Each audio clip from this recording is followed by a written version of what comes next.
अनुज बचपन से बहुत मेहनती था। उसके पिता किसान थे, माँ सिलाई करती थी।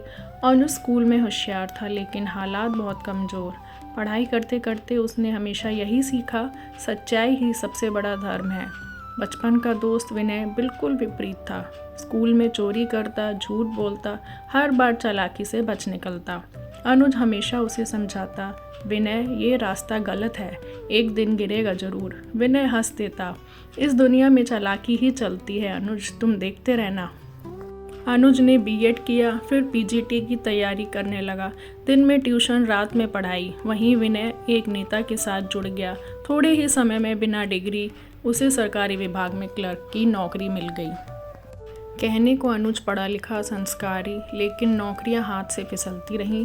इंटरव्यू देता, रिजेक्ट हो जाता। एक दिन अनुज ने अखबार में देखा, विनय जिला समाज कल्याण अधिकारी बन गया। उसकी आंखों में आंसू आ गए। अनुज ने संध्या से कहा, क्या सच में मेहनत बेकार है? क्या चालाक लोग ही जीतते हैं?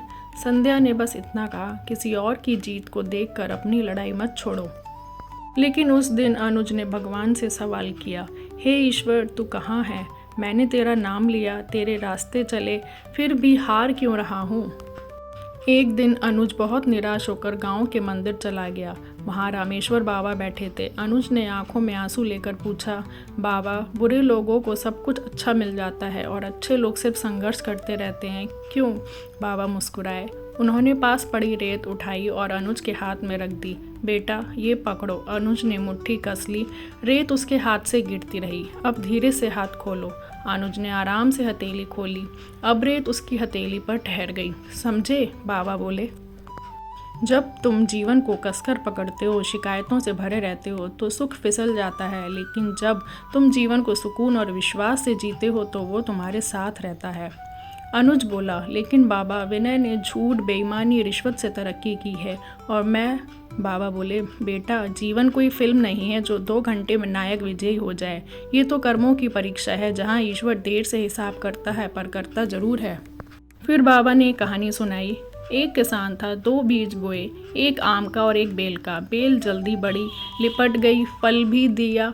आम ने समय लिया, लेकिन जब फल आया, मीठा, सुगंधित और सालों तक चलता रहा। बेल जल्दी खत्म हो गई। जीवन में विनय बेल है और तुम आम। थोड़ा धैर्य रखो बेटा। कुछ साल बीते। विनय ने जमीन पर कब्जा किया, घोटाले किए, ठेके लिए, लेकिन समय का पहिया घूमा। सीबीआई ने जांच शुरू की। बेनामी संपत्ति, झूठी डिग्री, रिश्वत, सब सामने आया। विनय को 5 साल की जेल हुई। अनुज ने हार नहीं मानी। एक दिन उसे एक प्राइवेट स्कूल में शिक्षक की नौकरी मिली। धीरे धीरे स्कूल का प्रिंसिपल बना। बच्चों को ईमानदारी, नैतिकता और सेवा का पाठ पढ़ाता। उसकी मेहनत ने एक दिन रंग दिखाया। राज्य सरकार ने उसे बेस्ट एजुकेटर अवार्ड से सम्मानित किया। 5 साल बाद विनय जेल से बाहर आया।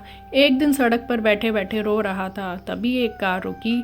अनुज बाहर निकला, हाथ में मिठाई, मुस्कुराहट और आंखों में करुणा। खुश रहो विनय, मैंने तुमसे सीखा कैसे नहीं बनना चाहिए। विनय फूट फूट कर रो पड़ा। अतः सच्चाई का फल देर से लेकिन गहरा होता है।